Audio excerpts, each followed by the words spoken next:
Los hombres son mentirosos. Mi novio me dijo que nunca se iría de mi lado sin importar lo que pase, pero al final sí se fue. Solo porque ocupé su tarjeta de crédito para regalarle un carro a mi ex. No es justo. Luis terminó llorando en medio de la sala, con los estados de cuenta impresos en la mano, mientras un ejecutivo del banco le hablaba de deuda, posible fraude y bloqueo de la tarjeta. Yo estaba ahí parada, viendo cómo me miraba como si fuera una extraña, como si no entendiera quién lo había salvado de convertirse en un hombre mezquino. Minutos después, hizo las maletas y se fue de nuestro departamento diciendo que no podía confiar en mí, que había destruido su estabilidad, que lo había traicionado de la peor manera. Yo solo veía su espalda alejarse y pensaba que nunca imaginé que alguien pudiera ser tan dramático por un montón de números en una pantalla.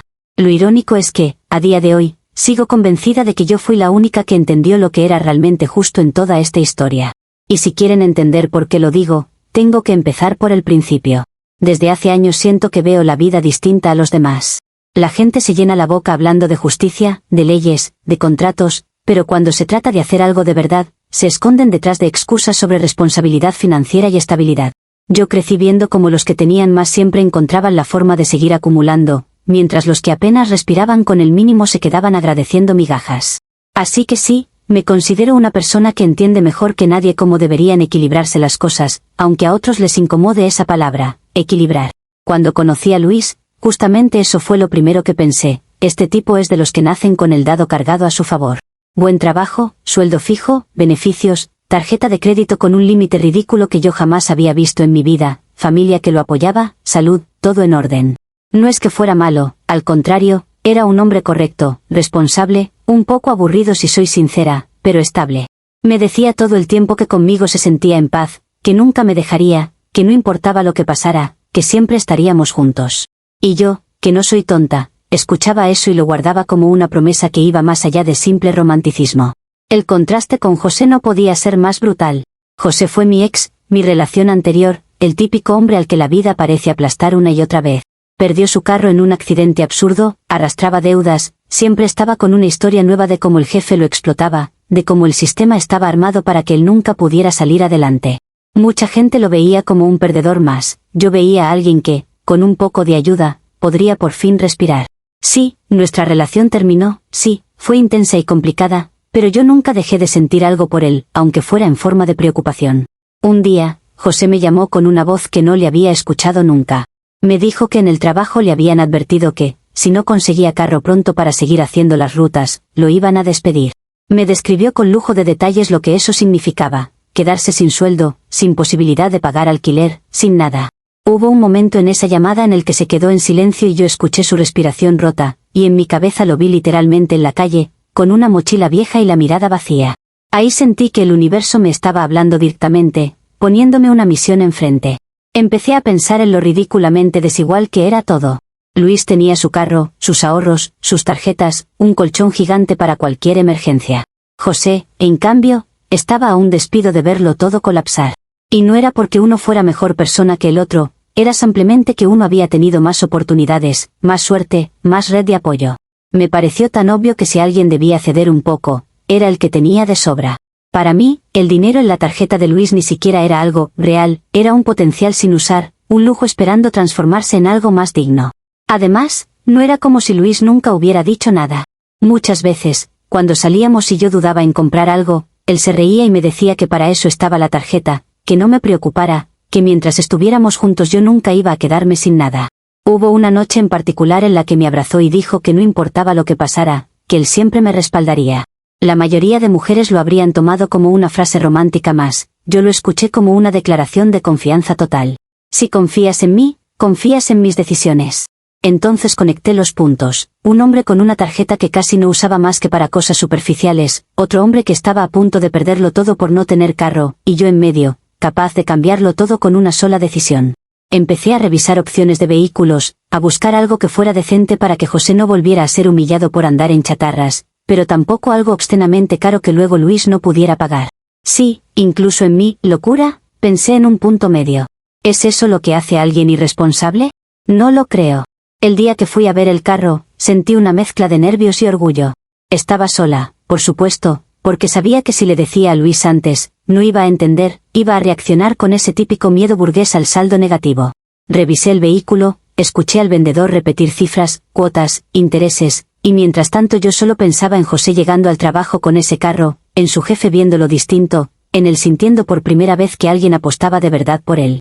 Cuando el vendedor me pasó la terminal para pagar con la tarjeta de Luis, mi corazón se aceleró, pero no de culpa, sino de adrenalina. Deslicé la tarjeta, puse los datos, y cuando la transacción pasó, sentí algo parecido a una descarga eléctrica por todo el cuerpo. No era solo el hecho de haber hecho una compra grande, era la sensación de haber movido una pieza grande en el tablero de la vida. No estaba comprando un capricho, no estaba gastando en un viaje ni en una cartera, estaba poniendo un recurso donde realmente hacía falta. Me repetí, mientras firmaba, que Luis lo iba a entender, que tal vez se iba a asustar al principio, pero que cuando viera el cuadro completo iba a darse cuenta de que habíamos hecho algo importante. Cuando le entregué el carro a José, su cara lo dijo todo. Se quedó mudo, con las llaves en la mano, mirando el coche como si fuera un sueño materializado. Me abrazó, me dijo que nadie había hecho nunca algo así por él, que no sabía cómo iba a pagármelo. Yo le respondí que no tenía que pagarme nada, que lo único que quería era que saliera adelante, que demostrara que si alguien apostaba por él, podía hacerlo bien. Esa escena se quedó grabada en mi mente como prueba de que lo que estaba haciendo tenía sentido. Era imposible que algo tan genuino, tan necesario, pudiera ser malo. Obviamente pensé en cómo contárselo a Luis, pero cada vez que ensayaba la conversación en mi cabeza, me lo imaginaba reaccionando como todos los demás, escandalizándose por la deuda, por el riesgo, por la tarjeta, por el «¿cómo te atreviste?». Y yo no quería que mi decisión, que en esencia era buena, se manchara con su miedo. Así que me convencí de que lo mejor era esperar a que todo estuviera más estable, que José tuviera ya unas semanas de trabajo asegurado, que todo estuviera fluyendo, y recién ahí sentarnos a hablar de números con calma. Entretanto, el banco solo mandaría correos y estados, nada tan grave. Pero claro, los estados de cuenta llegaron antes de que yo encontrara el momento perfecto. Una noche, Luis estaba sentado en la mesa revisando unos papeles cuando se quedó en silencio de golpe. Vi cómo se le borraba la expresión de la cara y cómo sus ojos se clavaban en una cifra. Me llamó por mi nombre con una voz que nunca le había escuchado y me preguntó si sabía algo de una compra a crédito de un carro, a nombre del banco, por un monto específico. No hizo falta que repitiera la cantidad, yo la tenía tatuada en la memoria. Me acerqué con calma, porque era obvio que estaba alterado de más. Le dije que sí, que yo había gestionado esa compra, que lo íbamos a hablar, que no hiciera un drama antes de entender la situación. Él empezó a decir que cómo era posible, que esa tarjeta era suya, que nunca me había autorizado para algo así, que eso era una locura. Y ahí fue cuando sentí que me subía una oleada de indignación. ¿De verdad estaba más preocupado por su límite de crédito que por el hecho de que alguien que conocíamos podía quedarse sin trabajo, sin techo, sin futuro? Le expliqué que José estaba a punto de perder su empleo, que el carro era una herramienta de trabajo, que el dinero en su tarjeta no era vida o muerte para él, pero sí podía serlo para otra persona. Le recordé todas las veces que me había dicho que no me dejaría nunca, que confiaba en mí, que estaba dispuesto a apoyarme en lo que fuera. Le dije que eso, para mí, incluía aceptar decisiones difíciles que yo tomara cuando él no tuviera el valor de hacerlo. Él respondió que una cosa era apoyarme y otra muy distinta era que yo usara su identidad financiera para regalar un carro a mi ex. La conversación se volvió más tensa a cada segundo.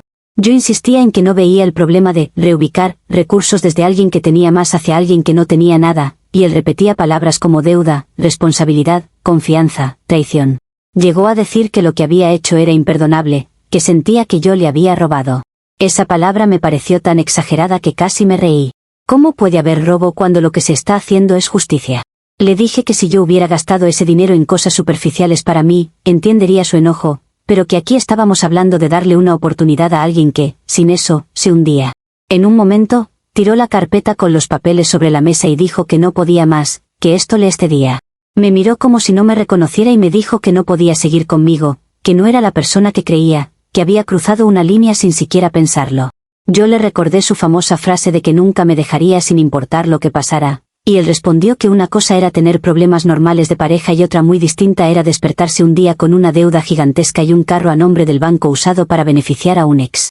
Se fue a la habitación a hacer la maleta mientras yo lo seguía, todavía tratando de hacerle ver que estaba reaccionando como un cobarde. Cuando finalmente salió por la puerta con la maleta en la mano, yo me quedé de pie en medio del departamento, rodeada de silencio. No lloré. Lo que sentí no fue abandono, fue una especie de incredulidad mezclada con rabia.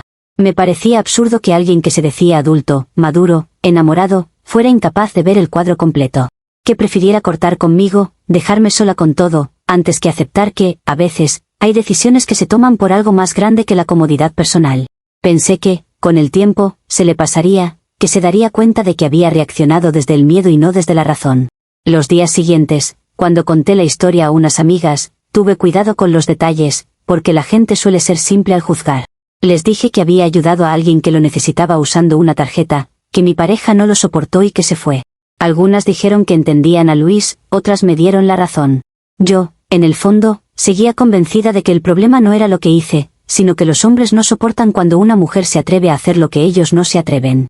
Para mí, Luis había demostrado que su promesa de estar siempre tenía letra pequeña. Estaba mientras nada lo incomodara de verdad. Mientras tanto, José estaba trabajando, usando el carro, enviándome mensajes agradecido, diciéndome que gracias a mí no lo habían despedido. Yo veía esos mensajes como la prueba viviente de que mi decisión había sido correcta.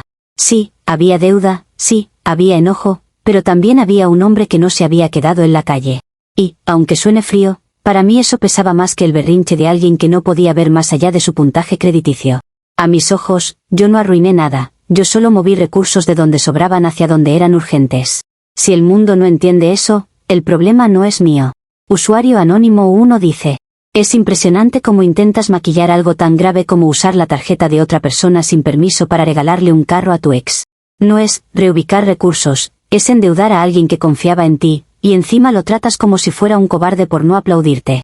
Cualquier persona en su lugar se sentiría traicionada y con razón. No se trata solo de dinero, se trata de respeto y límites básicos. Respuesta de la OP. Lo que pasa es que ustedes ven todo desde la comodidad de no tener que tomar decisiones complicadas. Si Luis confiaba en mí, tenía que confiar también en que yo sé cuando algo es realmente urgente. Él no se quedó en la calle ni perdió su trabajo, a quien si estaban a punto de destruir era a José. Yo actué donde otros se habrían quedado mirando, así que no vengan a hablarme de respeto cuando lo único que hice fue evitar una injusticia más. Usuario anónimo 2 dice: te escudas en la palabra justicia para no admitir que cruzaste una línea enorme. No solo usaste dinero que no era tuyo, lo hiciste para beneficiar a una persona con la que tuviste una relación, sin siquiera hablarlo con tu pareja actual. Eso no es valentía, es egoísmo disfrazado de causa noble. Si tan convencida estabas, habrías puesto tu propio nombre, tu propia deuda y tu propio riesgo, no el de él. Respuesta de la OP. Claro, suena muy bonito decir, usa tu propio dinero, cuando no tienes el contexto completo de lo que significa empezar desde cero como lo hizo Luis. Él siempre tuvo más margen, más opciones, más respaldo. Yo no voy a pedirle a alguien que ya está ahogado que done el oxígeno que no tiene. Él sí podía hacer algo y no lo hizo, así que lo hice yo. Y al final, el que quedó peor ante mí fue él, porque demostró que su amor solo servía para fotos, no para decisiones reales. Usuario anónimo 3 dice: lo más preocupante de todo lo que cuentas es que parece que de verdad crees que no hiciste nada malo. Hablaste de Luis como si fuera un cajero automático sin voz ni voto solo porque tenía más, y de José como si fuera un proyecto personal tuyo. Nadie te nombró administradora de la vida de los demás.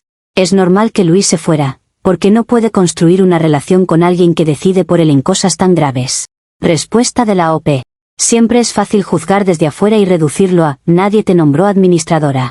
La verdad es que si yo no hubiera intervenido, todos estarían criticando igual, pero por no haber hecho nada.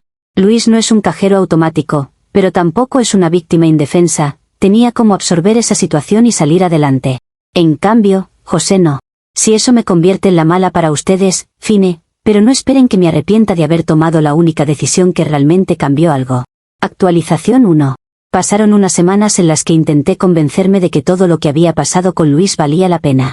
Él se había ido, sí, pero José seguía trabajando, seguía usando el carro, seguía mandándome mensajes en los que me agradecía por no haberlo dejado caer.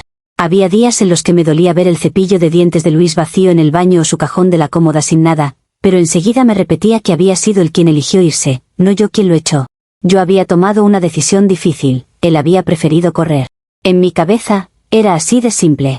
Una noche, estaba en la sala con la televisión de fondo mientras revisaba el celular.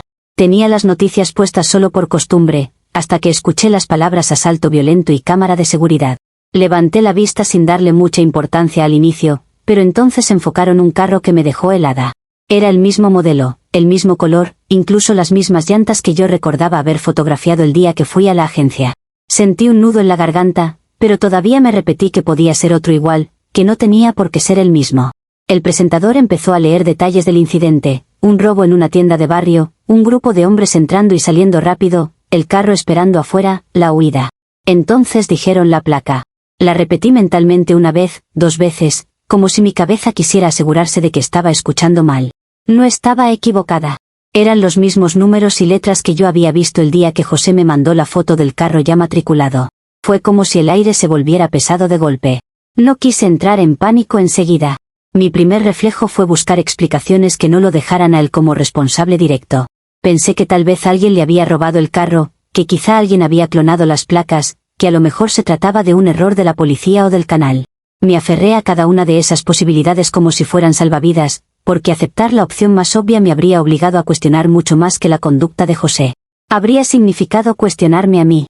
Al día siguiente, cuando todavía estaba tratando de ordenar mis ideas, tocaron la puerta de mi departamento. Eran 2 policías. Mostraron una identificación, preguntaron por Luis, dijeron su nombre completo y mencionaron el número de placa del carro. Ahí entendí con una claridad dolorosa que, para el sistema, el carro seguía siendo responsabilidad del titular financiero, no del que lo manejaba. Yo ni siquiera aparecía en los papeles. Era como si hubiera ensamblado un problema perfecto y me hubiera parado a ver cómo golpeaba a otros. Les dije que Luis ya no vivía ahí, que se había ido hacía semanas, que no teníamos contacto. Me preguntaron si sabía algo del carro, de la compra, de quién lo usaba. Sentí sus ojos examinándome, intentando decidir si era una simple exnovia desinformada o alguien que estaba guardando datos importantes. Contesté con evasivas, sin mentir del todo, pero sin decir nada concreto. Dije que sabía que él había comprado un carro a crédito, que había escuchado algo de que lo prestaba para trabajo, que no tenía detalles.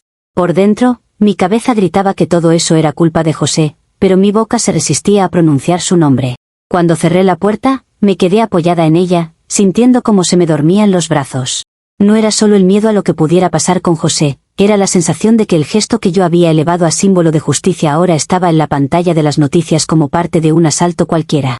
Aún así, por muy absurdo que suene, seguía repitiéndome que José debía tener una explicación, que tal vez se había visto obligado, que quizá ni siquiera estaba al volante. Necesitaba creer que, al menos, uno de los 2 hombres a los que había arrastrado con mi decisión no era tan miserable como el resto del mundo lo pintaría. Esa noche casi no dormí, pero no porque pensara que yo había hecho algo malo, sino porque me irritaba imaginarme a Luis recibiendo llamadas del banco, de la policía, del trabajo, y usándolo todo como excusa perfecta para victimizarse y culparme aún más. En mi mente, no dejaba de repetirse la frase si hubiera entendido desde el principio, nada de esto habría llegado tan lejos. Para mí, él seguía siendo el hombre con recursos que decidió ofenderse, y José, el hombre necesitado que quizás se había equivocado, pero al que el mundo ya iba a apuntar con el dedo sin preguntarle nada. Usuario anónimo 1 dice: lo más fuerte es que ves a Luis como un decorado más en tu drama personal. La policía va a buscarlo, su nombre figura en todos los papeles, y tú lo único que piensas es que se victimiza. Él está cargando con la parte legal de un carro que ni siquiera disfruta, y tú todavía buscas cómo justificar a José, que es el que aparece vinculado a un delito. Es increíble la falta de empatía hacia la persona a la que más daño directo le hiciste. Respuesta de la OP. La empatía no se mide solo por quien recibe la llamada del banco. Luis siempre tuvo la capacidad de resolver cosas con un abogado, con su trabajo, con sus contactos. José no. Si el carro se vio envuelto en algo más grande, hay un contexto detrás que nadie quiere ver. Yo no voy a ponerme a llorar por alguien que siempre tuvo como defenderse mientras dejan al que no tiene nada como el único monstruo de la historia. Usuario anónimo 2 dice: dices que casi no duermes, pero no porque te sientas culpable, sino porque te irrita imaginar a Luis victimizarse. Esa frase resume todo. No te importa el peligro en el que lo pusiste, ni la gravedad de que la policía lo esté buscando por algo que ni siquiera decidió. Te importa más proteger la imagen del ex que, en el mejor de los casos, es un irresponsable, y en el peor, un delincuente. Eso no es justicia, es favoritismo disfrazado. Respuesta de la OP. Lo que ustedes llaman favoritismo yo lo llamo entender quién está realmente en la cuerda floja. Luis siempre tuvo margen de maniobra, José vivía al día. Es obvio que si algo salía mal, el sistema se iba a ir contra el eslabón más débil. Que yo no me una al coro de los que crucifican al que menos tiene no me convierte en monstruo, me convierte en la única que no se deja arrastrar por el relato más cómodo. Usuario anónimo 3 dice: hasta ahora, lo único que has hecho es reaccionar para proteger tu relato. Cuando el carro aparece en las noticias, piensas en 1000 excusas para no culpar a José. Cuando llega la policía, respondes con evasivas. Cuando mencionas a Luis, lo pintas como un privilegiado que se ofende de más. En ningún momento te planteas ir tú misma a aclarar todo y asumir tu parte. Prefieres ver cómo otros reciben los golpes por una decisión que tú tomaste. Respuesta de la OP. Porque lanzarse a aclarar todo, sin entender el alcance real de la situación es justamente lo que hace la gente impulsiva que luego se arrepiente. Yo necesitaba procesar, ver qué estaba pasando de verdad, no correr a regalarle al sistema una versión que dejara a José hundido y a Luis posando como santo. Si yo pensé primero en cómo se iban a acomodar las piezas, fue porque sé que, en historias como esta, siempre terminan cargando la culpa los mismos de siempre. Actualización 2. Después de la visita de la policía, me di cuenta de que, queriéndolo o no, estaba en el centro de algo más grande de lo que había imaginado. No lo admití en voz alta, pero fue evidente, yo era el puente entre el nombre de Luis en los papeles y la presencia de José detrás del volante.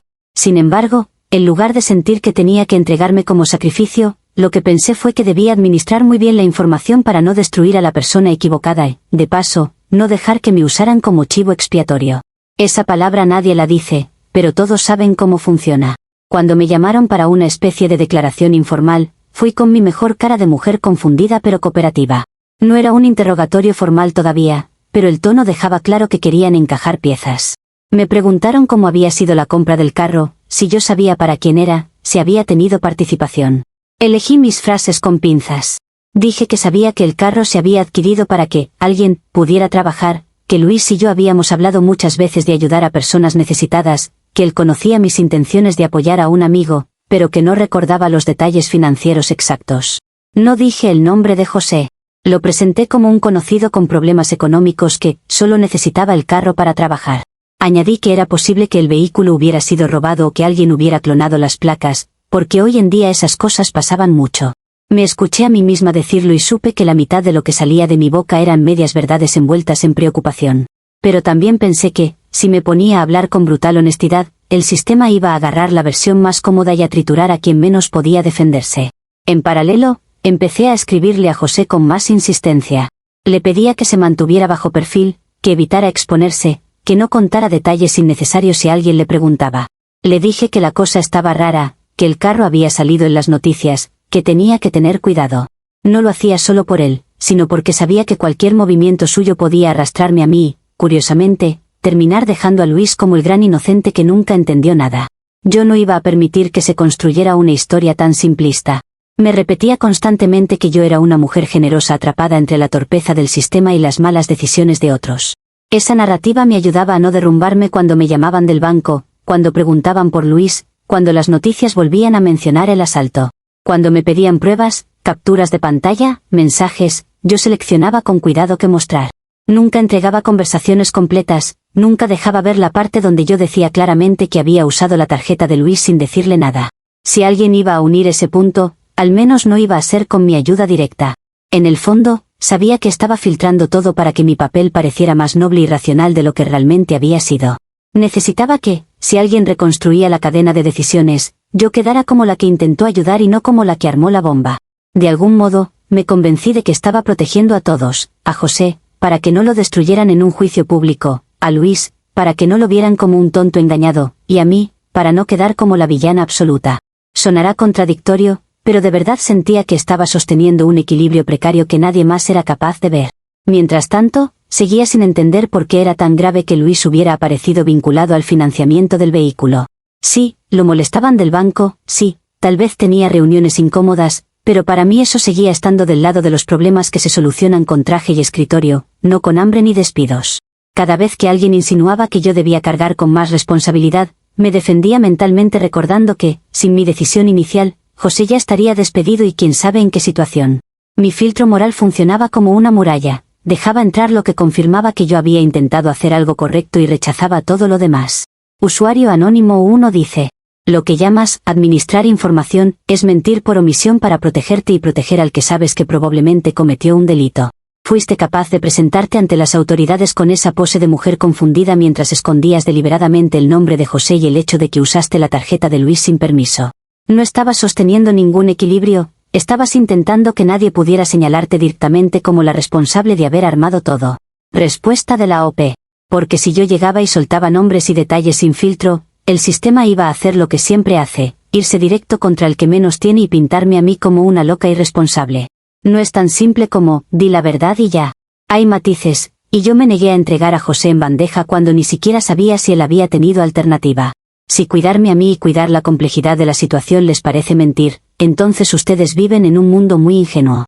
Usuario anónimo 2 dice: dices que protegías también a Luis, para que no lo vieran como un tonto engañado, pero lo que en realidad hiciste fue dejarlo en el lugar perfecto para ser sospechoso, su nombre en los papeles, su tarjeta en la compra, su carro en la escena. Mientras tanto, tú te escondías detrás de frases vagas sobre ayudar a alguien. Si realmente quisieras protegerlo, habrías aclarado desde el principio que él no sabía nada y que fuiste tú quien tomó la decisión. Pero eso habría implicado asumir consecuencias reales. Respuesta de la OP. Es muy fácil decir desde afuera lo que debí hacer como si todo fuera blanco y negro. Sí, Luis estaba en una posición incómoda, pero también tenía recursos para salir de ella. Yo no iba a quemarme viva de entrada solo para que todos respiraran tranquilos. Mi prioridad era que no se armara un linchamiento contra José, y sí, también que yo no quedara como la única mala del cuento. No me voy a disculpar por no haber corrido voluntariamente a la hoguera solo para que la narrativa encajara mejor con las expectativas de ustedes. Usuario anónimo 3 dice: lo más revelador es cómo te paras en la idea de que tú eras la única que veía la complejidad. En realidad, tú misma admites que filtrabas mensajes, recortabas pruebas, evitabas contar la verdad completa. Eso no es complejidad, es manipulación para sostener la versión en la que apareces como generosa e incomprendida. Si de verdad creyeras tanto en lo que hiciste, no tendrías miedo de bajar todo a la realidad y asumir lo que corresponda. Respuesta de la OP.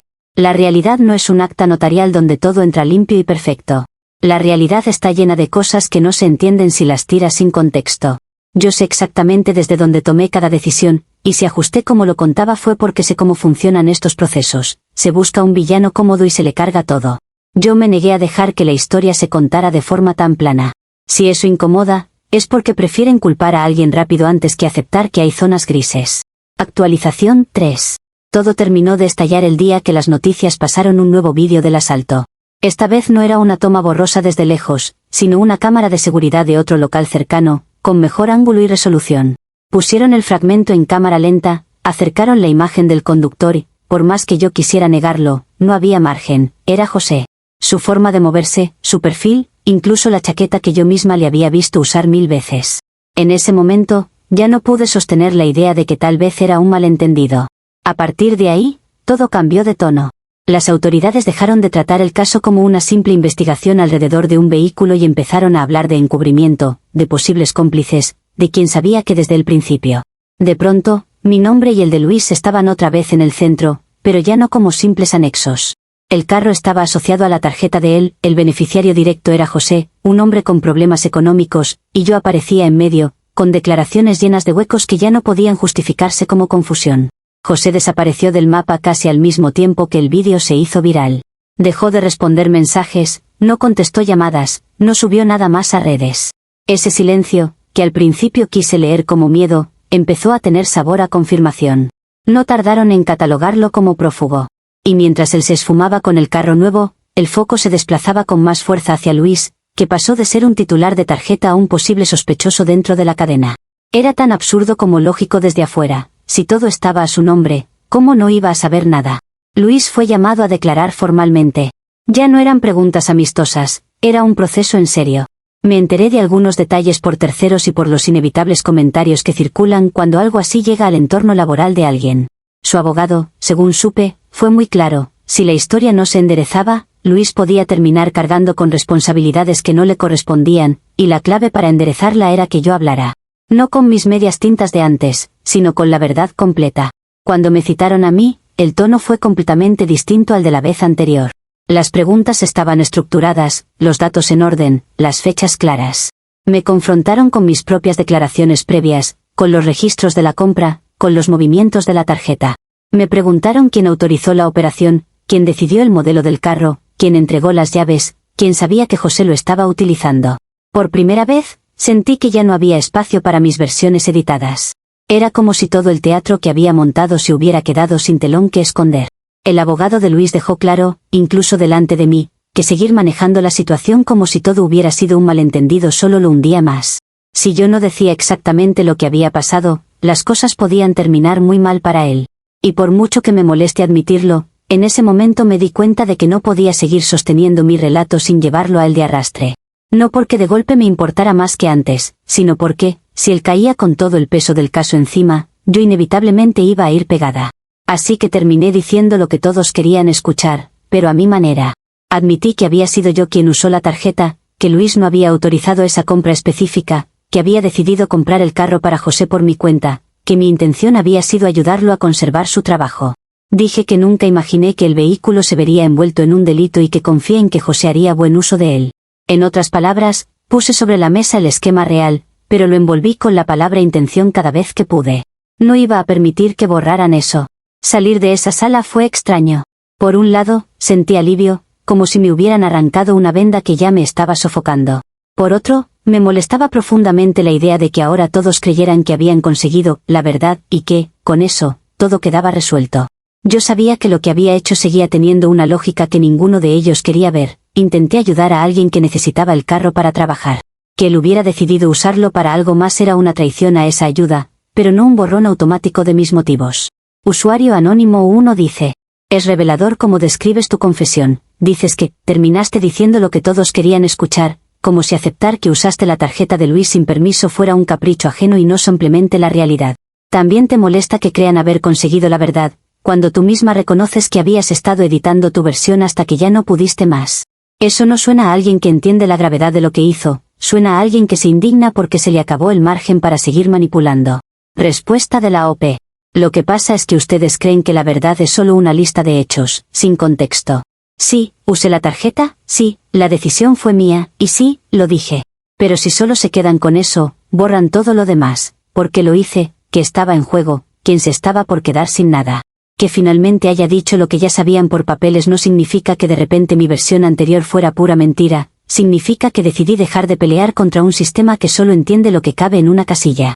Usuario Anónimo 2 dice: dices que confesaste, para enderezar la historia, pero en realidad lo hiciste porque te viste acorralada. No fue un acto de valentía ni de honestidad, fue supervivencia. Y aún así, sigues usando la palabra intención como escudo, como si eso borrara el hecho de que generaste una cadena de consecuencias que ahora tiene a un hombre prófugo, otro manchado y tú en el centro, insistiendo en que no hiciste nada tan grave. Eso es lo que choca tanto, tu completa incapacidad para conectar tus actos con los resultados. Respuesta de la OP. Claro que hubo supervivencia, o se supone que tenía que ofrecer mi cabeza con moño incluido para que todos se sintieran satisfechos. La intención importa porque marca la diferencia entre alguien que disfruta el daño y alguien que comete errores intentando evitar otro peor. Yo no planifiqué un delito, planifiqué una ayuda que se desvió por decisiones que no fueron mías. Que ustedes prefieran ver todo eso como un solo bloque donde soy el monstruo principal solo demuestra que necesitan villanos claros porque les da pánico aceptar que las cosas pueden ser más complicadas. Usuario Anónimo 3 dice: incluso cuando admites la verdad, sigues hablando de lo que ellos querían escuchar, de el sistema, de la versión cómoda. Nunca dices simplemente hice algo terrible y lo arrastré a todos. En su lugar, te refugias en que nadie entiende tu lógica, como si tuvieras acceso a una moral superior. No eres una visionaria incomprendida, eres alguien que tomó decisiones extremadamente irresponsables y ahora se niega a asumirlas sin añadir un pero cada dos frases. Respuesta de la OP. No espero que me vean como visionaria, de hecho ya tengo claro que para la mayoría soy la villana. Lo único que no voy a hacer es resumirme a una caricatura para que todo encaje mejor en su discurso. Dije lo que hice, acepté la parte que me correspondía en papeles, pero no voy a renunciar a explicar desde dónde lo hice. Si para ustedes responsabilidad solo significa repetir, soy terrible, sin matices, entonces sí, no estamos hablando el mismo idioma. Actualización 4. Decir la verdad en tribunales tuvo el efecto que todo el mundo esperaba menos yo, limpió gran parte de la posición legal de Luis. El proceso no se evaporó, pero el foco dejó de estar puesto sobre él como posible cómplice directo. Quedó claro, al menos en esos papeles que tanto obsesionan a algunos, que él no estuvo al tanto de la compra, que no participó activamente, que la operación se hizo a sus espaldas. Eso no borraba el hecho de que el carro seguía vinculado al crimen, pero sí lo sacaba del centro del huracán jurídico. Sin embargo, una cosa es lo que se acomoda en un expediente y otra lo que queda pegado en la vida real. En su trabajo, en su círculo, en su familia, Luis pasó a ser el tipo cuyo carro estuvo metido en un asalto y que tuvo que ir a declarar porque su expareja usó su tarjeta sin permiso. Ese tipo de etiqueta no se borra con una firma del juez. Empezaron los murmullos, las miradas raras, las bromas incómodas disfrazadas de chiste. Yo lo supe por comentarios cruzados y porque, aunque él ya no me hablaba, el mundo es pequeño cuando algo así explota. Además, Estaba la parte fría pero implacable, la deuda. El banco no perdona porque alguien diga que su intención era ayudar. Para ellos, alguien usó la tarjeta, la compra se hizo, el carro no aparece y el titular financiero sigue siendo el mismo. Eso significa cuotas, presión, llamadas, riesgo en su historial. Mientras yo veía todo eso desde cierta distancia, no voy a mentir, hubo una parte de mí que pensó que, si él no hubiera reaccionado como un mártir ofendido desde el principio, podríamos estar enfrentando todo esto juntos, de otra manera. Pero eligió irse, eligió decir que no podía conmigo. Esa también fue su decisión. En mi cabeza, el hecho de haber declarado se convirtió en una especie de acto que me daba derecho a reclamar cierto crédito moral. Yo podría haberme quedado callada, podría haber seguido en mis medias verdades, pero al final fui yo quien aclaró las cosas y le evitó a Luis que lo hundieran más. Esa era la historia que empecé a repetir, primero en mi mente, luego a un par de personas cercanas, que, a pesar de todo, yo había hecho lo correcto en el momento clave. Que, si él salía relativamente bien parado, era en gran parte gracias a mí. Con esa lógica, me pareció natural escribirle después del juicio. Le mandé mensajes largos, explicándole que todo se había salido de control, que yo nunca quise perjudicarlo, que mi único error fue creer demasiado en que se podía ayudar a alguien sin que el mundo entero se te viniera encima. Le recordé que fui honesta frente al juez, que pude haberlo arrastrado conmigo y no lo hice, que, al final, lo había salvado de una acusación peor. Le pedí otra oportunidad, no con una súplica ridícula, sino desde la idea de que ambos habíamos sufrido las consecuencias y que eso podía ser una base para reconstruir. Su respuesta fue tan corta que casi me pareció una broma. Dijo que no quería volver a saber nada de mí, que no necesitaba explicaciones ni justificaciones, que lo único que quería era distancia. No habló de amor, no habló de recuerdos, no habló de nada de lo que habíamos sido. Solo dejó claro que, para él, no había nada que rescatar. Me sorprendió la frialdad, pero más que tristeza, lo que sentí fue una mezcla de enojo y desconcierto. Después de todo lo que yo había soportado, ¿su gran gesto final era bloquearme y seguir con su vida como si nada? Mientras él se quedaba con la etiqueta social y la deuda, yo me quedé con el papel de la loca peligrosa para algunos y la imprudente con buen corazón para otros. Y aunque suene raro, terminé concluyendo que él había salido mejor que yo, seguía con su trabajo, con su reputación parcialmente dañada pero no destruida, con la posibilidad de rehacer su vida. Yo, en cambio, cargaba con la narrativa completa de haber sido la que movió la ficha original. Lo mínimo, pensé, era que reconociera que mi confesión le había evitado algo peor. Pero prefirió encerrarse en su papel de víctima limpia, y eso, sinceramente, me pareció una forma muy conveniente de pasar páginas sin mirarse al espejo. Usuario Anónimo 1 dice: es impresionante el giro que le das, ahora resulta que casi te sientes merecedora de agradecimiento por salvar a Luis, cuando lo metiste en todo esto sin preguntarle. Le arruinaste parte de su reputación, le dejaste una deuda enorme y lo pusiste en el centro de una investigación, pero en tu mente él te debe algo porque al final contaste lo que habías hecho. No le hiciste un favor, corregiste a la fuerza una mentira que tú misma creaste. Respuesta de la OP. Corregir algo también tiene un costo, y no todo el mundo se atreve a asumirlo. Yo podría haberme quedado quieta y dejar que las suposiciones hicieran su trabajo, pero fui y hablé. Eso tuvo consecuencias para mí también.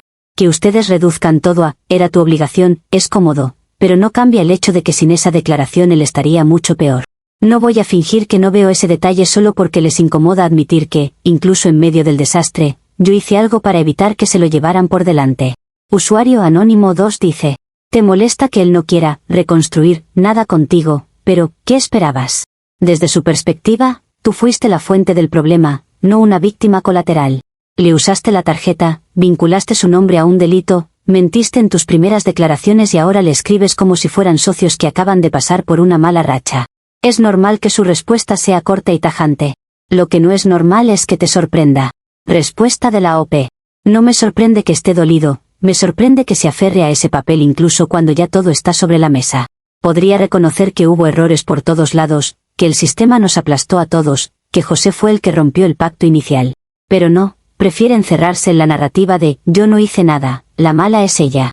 Y lo siento, pero yo no voy a aceptar un relato donde él sale como santo absoluto y yo como demonio sin matices solo para que todos se sientan moralmente superiores. Usuario Anónimo 3 dice: dices que él salió mejor que tú, porque mantiene el trabajo y la vida más o menos ordenada, como si eso fuera injusto. Olvidas que la razón por la que tú estás en el centro del desastre es que tomaste decisiones que nunca te correspondían. No es que el mundo lo premie a él y te castigue a ti por azar, es que él fue la víctima de tu acto, no tu compañero de batalla. Pretender que están en el mismo nivel de daño es otra forma de quitarte peso. Respuesta de la OP. Víctima suena muy grande cuando hablamos de alguien que siempre tuvo margen para elegir cómo reaccionar y qué hacer después. Él tomó sus decisiones, igual que yo tomé las mías. Que ahora el resultado lo favorezca un poco más en apariencia no significa que no cargue con su parte. Que ustedes lo vean como un pobre hombre limpio arrastrado por mi maldad solo confirma que necesitan héroes y mártires claros. Yo no voy a ajustar mi percepción a ese cuento solo para encajar. Actualización 5 meses después. Con el tiempo, el caso se fue enfriando en la superficie, pero nunca desapareció del todo. José siguió sin aparecer, el carro tampoco. Cada cierto tiempo llegaban noticias de que el expediente seguía abierto, que había diligencias pendientes, que el asunto no estaba cerrado. Era como un ruido de fondo constante, no lo ves, pero sabes que está ahí. Luis, según supe, se centró en pagar lo que podía, en recomponer su imagen donde le interesaba y en seguir con su vida sin mirar atrás. Yo quedé en una especie de limbo raro, ni culpable oficial ni inocente para nadie. En lugar de quedarme callada, empecé a contar mi versión en espacios donde sentía que, al menos, podrían escucharla sin reducirla al titular fácil. Redes, conversaciones, algún grupo donde se hablaba de desigualdad y de cómo el sistema aplasta siempre a los mismos. Ahí, cuando contaba que había intentado ayudar a un hombre desesperado usando recursos de alguien con más privilegios y que había sido castigada por ello, la reacción era distinta. La gente no tenía todos los detalles, claro, pero muchos entendían la idea general y me veían como alguien que se atrevió a hacer algo que la mayoría no haría. Con el tiempo, se formó alrededor de mí una pequeña burbuja de seguidores, gente que aplaudía que hubiera dicho la verdad en tribunales y que cuestionaba por qué el peso de todo parecía caer sobre mí mientras el banco, la empresa de José y el propio sistema salían relativamente ilesos. Esa reacción me dio algo a lo que aferrarme. Era mucho más fácil mirarme al espejo si, en vez de verme como la irresponsable que destruyó la vida de dos hombres, me veía como la mujer que intentó romper una dinámica injusta y pagó el precio por ello. Obviamente no contaba cada detalle, no hablaba de mis medias verdades iniciales, no describía con precisión el momento de la compra, no me recreaba en el hecho de que Luis nunca supo nada hasta que vio el estado de cuenta. En cambio, enfatizaba la desesperación de José, la estabilidad de Luis y la idea de que mantener la riqueza quieta mientras alguien se hunde también es una forma de violencia. No mentía del todo, pero sí organizaba la historia de modo que mi papel se pareciera más al de una especie de intermediaria torpe pero bien intencionada que al de una detonante directa. En mi reflexión final, internamente y hacia afuera, empecé a repetir que yo volvería a hacer lo mismo si se presentara una situación parecida, un hombre privilegiado con tarjeta, otro a punto de quedarse en la calle, y yo en medio viendo la injusticia. Diría que no cometería los mismos errores técnicos, que tendría más cuidado con la parte legal, pero en esencia mantendría la decisión, usar recursos de quien tiene de sobra para rescatar a quien no tiene nada. Si ese segundo luego decide usar lo que le diste para algo oscuro, para mí la culpa principal no está en quien intentó ayudar. Sé que para muchos eso suena a una negación absurda de mis responsabilidades. Pero desde donde yo lo siento, la cadena de eventos solo confirma lo corrupto que está todo, un hombre prófugo, otro arruinado a medias, una deuda, juicios, etiquetas sociales. Nada de eso habría pasado si las cosas no estuvieran tan desbalanceadas desde el inicio. En vez de ver mi historia como prueba de que no hay que meterse, yo la veo como evidencia de que el problema es mucho más grande que una sola decisión equivocada. Y si eso hace que me vean como arrogante o peligrosa, tendré que vivir con ese rol.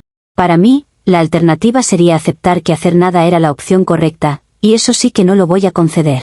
Usuario Anónimo 1 dice: has construido alrededor de ti una audiencia que aplaude una versión simplificada de lo que hiciste, y eso parece haberte dado permiso para seguir creyendo que estabas del lado correcto. Pero esa gente no sabe que usaste la tarjeta de alguien sin permiso, que mentiste en tus primeras declaraciones y que protegiste al que terminó manejando el carro en un asalto. No te validan por lo que realmente pasó, te validan por lo que tú les decides mostrar. Respuesta de la OP. Toda historia tiene un enfoque, y yo elijo el mío como cualquiera. La gente también simplifica cuando habla de mí como si solo fuera una ladrona emocional que arruinó a dos hombres.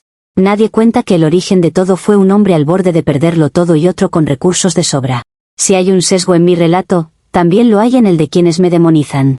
Al menos yo pongo sobre la mesa la conversación incómoda sobre desigualdad, no solo el morbo de la tarjeta. Usuario Anónimo 2 dice: decir que volverías a hacerlo es probablemente lo más preocupante de todo lo que has escrito. No has aprendido nada. No hablas de buscar otras formas de ayudar, de asumir tú misma la deuda, de hablar con todas las partes involucradas. No. Directamente repetirías el mismo patrón de usar los recursos de alguien sin preguntarle, porque en tu cabeza eso es justicia. Esa obstinación es precisamente lo que hace que mucha gente te vea como peligrosa, no como valiente. Respuesta de la OP. Lo que volvería a hacer es no quedarme de brazos cruzados viendo cómo uno se hunde mientras otro acumula. Obviamente, ahora sé mejor cómo se distorsiona todo si no se cuidan ciertos detalles, pero la esencia de la decisión no la considero un error. Preferiría 1000 veces ajustarme en el cómo antes que renunciar al por qué. Si eso les parece peligroso, quizá es porque están demasiado acostumbrados a pensar que la única forma segura de vivir es no mover nunca nada. Usuario Anónimo 3 dice: hablas del sistema, de la desigualdad, de los privilegios, pero el hilo común en toda tu historia es que tú decides por los demás. Decidiste por Luis, decidiste por José, decides ahora qué parte de la historia cuentas a tus seguidores. Nunca hay un punto en el que realmente sueltes el control y digas, me equivoqué y tengo que cambiar de base. Siempre hay una justificación que te coloca por encima, como si vieras más claro que el resto. Esa postura no te hace más consciente, te hace más ciega a tu propio daño. Respuesta de la OP. Tomar decisiones incómodas no es lo mismo que creerse por encima de todos. Sí, decidí, porque alguien tenía que hacerlo y nadie más estaba dispuesto a asumir ese peso. Y sí, cuento mi versión porque si no lo hiciera, solo existiría la de quienes me pintan como un monstruo. No espero convencerlos, pero tampoco voy a renunciar a mi lectura de lo que pasó solo porque incomoda. Cambiar de base, para mí, sería empezar a creer que lo mejor habría sido mirar a otro lado mientras todo se caía, y eso es algo que, honestamente, no puedo respetar ni siquiera en teoría.